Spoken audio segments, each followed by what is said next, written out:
ପସନ୍ଦ ମହାପାତ୍ର ଜଗତସିଂହପୁର ଆଜ୍ଞା କହୁଥିଲି। ଛୋଟିଆ କଥାଟା ଆଜ୍ଞା,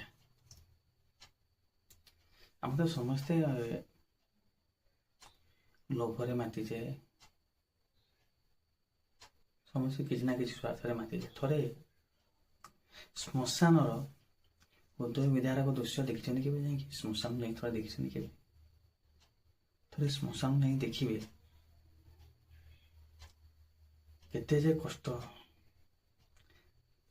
ସେ ଶ୍ମଶାନର ଥରେ ମାନେ ବୁଲି ଆଇଲେ ଆପଣ ଜାଣିପାରିବେ ଦୁନିଆର କ'ଣ ରୀତିନୀତି। କିଛି ନାହିଁ ଆଜ୍ଞା ଦୁନିଆରେ। ଶ୍ମଶାନର ହୃଦୟ ବିଦାରକ ଦୃଶ୍ୟ ଦେଖିଲେ କିଛି ନାହିଁ ସଂସାରରେ, ଦୁନିଆରେ। ଯେମିତି ସମୁଦ୍ର ପାଣିରେ ଲୁଣଟା ଥାଏ, ଦେଖାଯାଏନି। କାଠରେ ଯେମିତି ନିଆଁଟା ଲୁଚିକି ଥାଏ, ଦେଖାଯାଏନି। ଆଉ କ୍ଷୀରଟା ଆଜ୍ଞା ଘିଅଟା ଲୁଚିକି ଥାଏ, ଦେଖାଯାଏନି। ମାଖିଲେ ଦେଖାଯାଏ ଆଜ୍ଞା।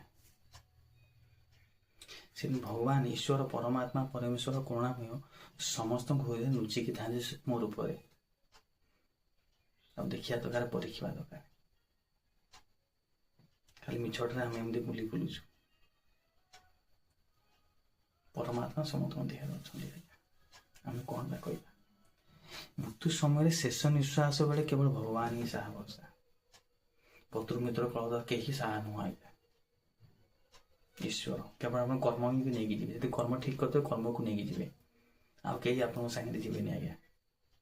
ସମସ୍ତେ ଏଇଠି ରହିବେ। ବସ୍ତୁ ସେମିତି ବସ୍ତୁ ପଡ଼ିକି ରହିଥିବ। ଆପଣ ସବୁ ଶେଷ ତକ ନାଶ କରିକି ଆପଣ ଯାହା କର୍ମ କରିବେ ସେଇ କର୍ମକୁ ନେଇକି ଆପଣ ଯିବେ। ମିଛଟାରେ ଗଲେ ଆମେ ଭାବୁଛୁ ମୋର କେହି ନୁହେଁ, ମୋର